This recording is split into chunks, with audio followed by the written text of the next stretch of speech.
Halo adik-adik, kakak-kakak, penikmat dan pencinta horror movie khususnya, balik lagi bersama gue di channel Lumi Arts. Kami tidak ada bosan-bosannya membahas 9 karakter lagi dan lagi, yang kali ini bertema hantu. Supaya nggak ketinggalan informasinya, yang pasti jangan di-skip videonya, dan tentunya subscribe, lalu nyalain loncengnya, biar selalu dapat notifikasi dari update video baru channel ini. Bakekok.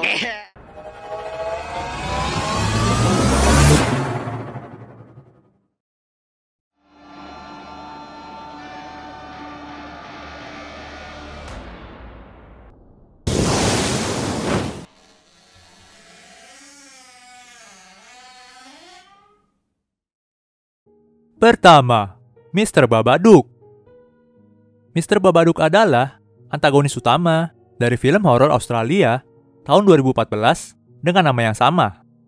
Dia adalah makhluk gaib yang menghantui Amelia dan putranya Samuel. Babadook paling sering muncul sebagai hantu yang menjulang tinggi dan bayangan yang mengenakan mantel dan topi hitam, dengan tangan panjang seperti cakar dan wajah pucat yang menakutkan. Babadook menghantui siapapun yang membaca puisinya dan bersembunyi di dalam buku pop-up yang secara misterius muncul di rumah secara acak. Saat mangsanya semakin ketakutan, Babadook menjadi semakin mengerikan.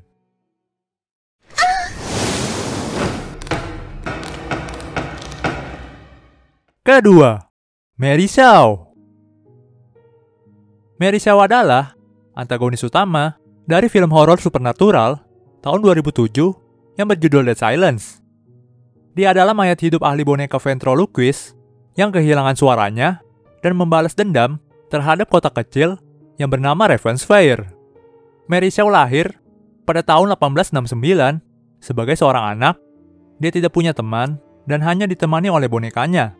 Sebagai orang dewasa, dia menjadi ahli ventriloquist yang sangat berwibawa dan sukses. Mary Shaw mengumpulkan banyak koleksi boneka ventriloquist berjumlah lebih dari 101, masing-masing dengan nama dan kepribadiannya sendiri. Dia sangat menyayangi bonekanya, sehingga dia menganggap mereka sebagai anak-anaknya. Salah satu boneka favoritnya bernama Billy.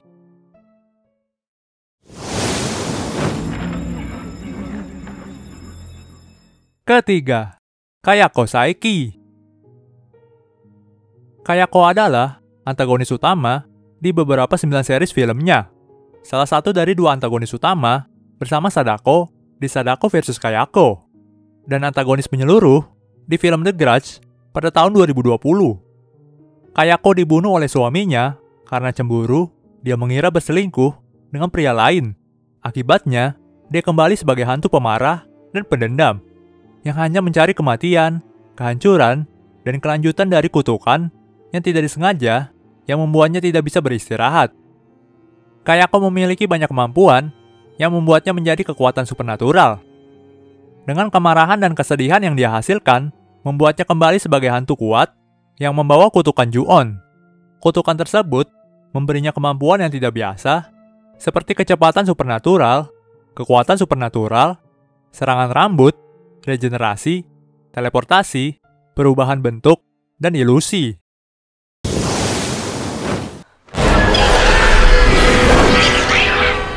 Keempat, Matilda Dixon. Matilda Dixon, terkadang dikenal dengan nama panggilannya Tooth Fairy, adalah antagonis utama dari film horor Supernatural tahun 2003 yang berjudul Darkness Falls.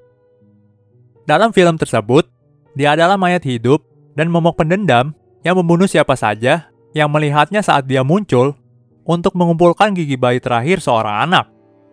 Matilda adalah seorang janda yang dipuja oleh semua anak di dunia. Ketika dia menjadi hantu pendendam, setelah 15 tahun, dia adalah monster jahat yang mencoba mengambil alih Darkness Falls itu sendiri.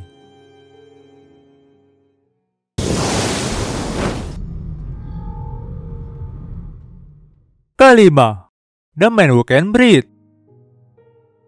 The Man Who Can Breathe adalah antagonis utama Insidious chapter 3. Dia muncul sebagai pria kurus dengan kulit seperti mayat dalam gaun rumah sakit. Dia memakai masker pernapasan yang menutupi mulutnya yang kotor dan cacat. The Man Who Can Breathe adalah hantu jahat, pendendam, dan kejam yang berusaha membalas dendam atas hidupnya yang berakhir sebelum waktunya dengan mencuri nyawa orang lain.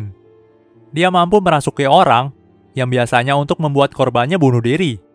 Dia melakukan ini karena dia ingin menjadikan jiwa-jiwa ini sebagai hewan peliharaannya. Dia juga bisa berubah bentuk menjadi orang yang dicintai korban.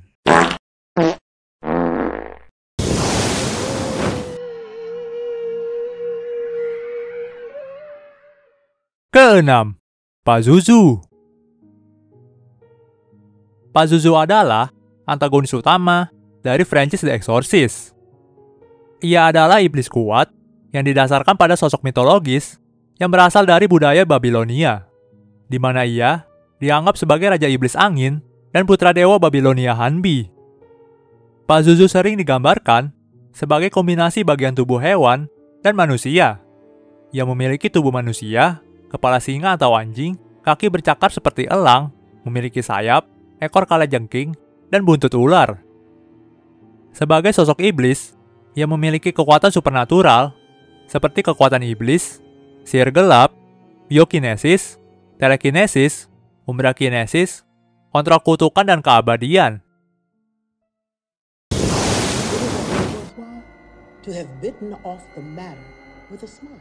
Ketujuh, The Entity. The Entity adalah nama yang diberikan kepada tokoh antagonis utama yang tidak disebutkan namanya dalam film horor tahun 2014 yang berjudul It Follows. Ia adalah makhluk supernatural yang tak henti-hentinya mengejar korbannya dengan berjalan kaki. The Entity pada awalnya tampak ceroboh, tidak melakukan tindakan apapun dari jarak jauh, dengan berjalan dengan kecepatan santai di jalan lurus ke siapapun yang berikutnya dalam daftarnya dan membunuh mereka begitu ia cukup dekat untuk disentuh. Namun, di sepanjang film, tindakannya akan mengungkapkan bahwa ia menunjukkan rasa kekejaman, sikap jahat, dan tingkat pemecahan masalah yang rumit yang membuatnya jauh dari kebodohan. Mati mampus lu.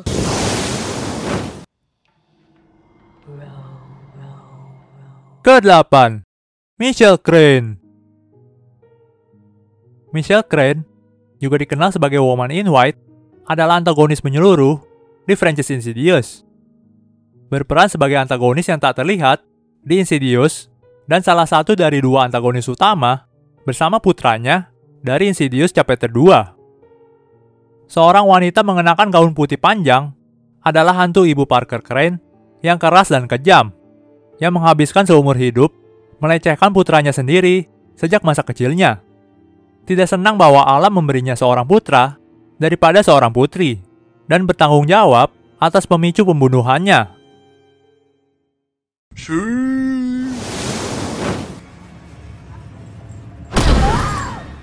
Ke-9, K-Face. K-Face, atau kadang disebut sebagai K-Demon, adalah penghuni setan dari The Further dan antagonis utama dari Insidious The Last Key pada tahun 2018. Dia muncul sebagai humanoid laki-laki berambut panjang dengan wajah seperti tengkorak yang cacat dan dengan kunci di ujung jari. K-Face adalah hantu yang berusaha keras untuk menyakiti orang lain dengan memelihara roh sebagai hewan peliharaan yang dia kunci dengan kekuatannya di sarangnya.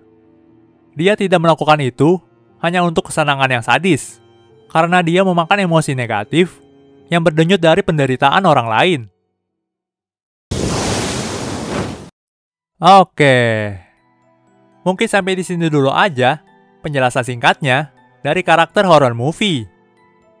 Buat para pencinta horor, mana nih yang jadi hantu favorit kalian kali ini? Dan jangan lupa berikan tanggapan kalian ya di kolom komen untuk bahas apa lagi di konten berikutnya. Jangan lupa like, share, and subscribe. See you on the next videos.